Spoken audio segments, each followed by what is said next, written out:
Shalom buat kita semua.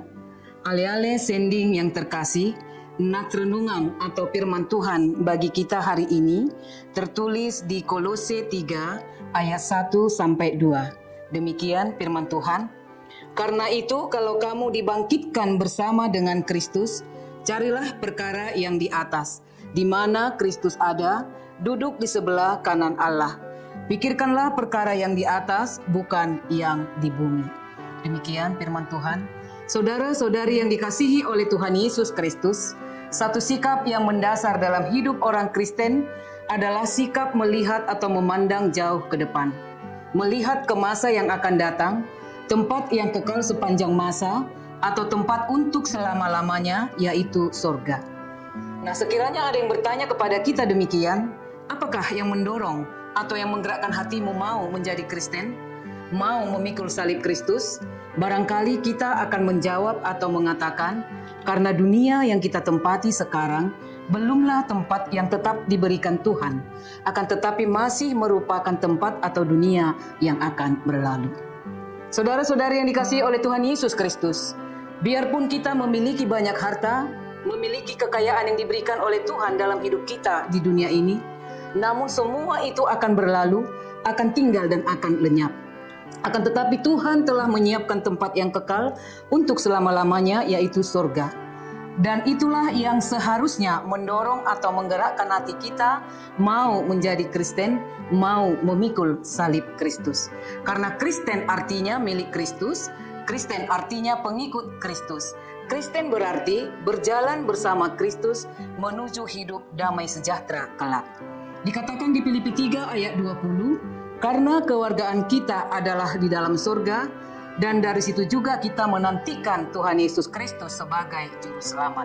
Yesus yang kita percayai, yang telah datang ke dunia ini, yang telah mati dan disalibkan di Bukit Golgota untuk menebus dosa-dosa kita, yang telah bangkit dan naik ke surga, dan telah duduk di sebelah kanan Allah, dan Ia akan datang kembali ke dunia ini untuk membawa setiap orang yang percaya dan setia kepadanya.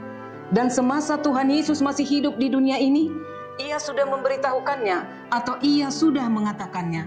Dapat kita baca di Yohanes 14 ayat 3 dan ayat 28. Dikatakan demikian. Dan apabila aku telah pergi ke situ untuk menyediakan tempat bagimu, tetapi aku akan datang kembali dan membawa kamu ke tempatku, supaya di tempat di mana aku berada, kamu pun berada.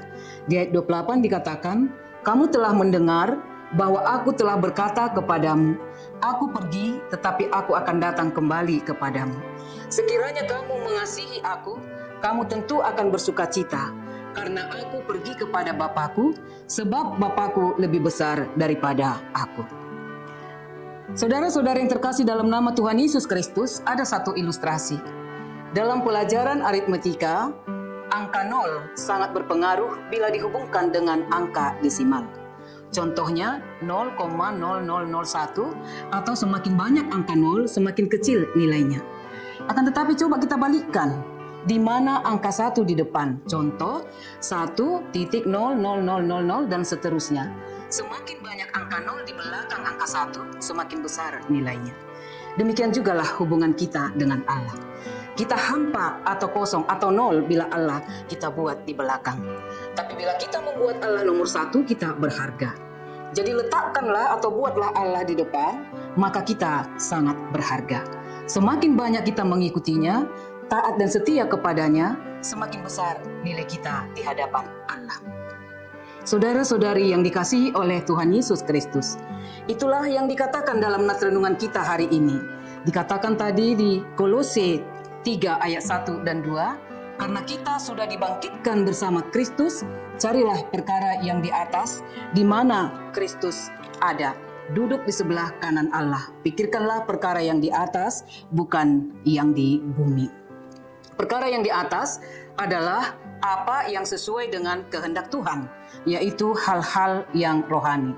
Sebaliknya, perkara yang di bumi itulah yang berkaitan dengan hal-hal duniawi ataupun hal-hal kedagingan atau hal-hal yang ada di bumi.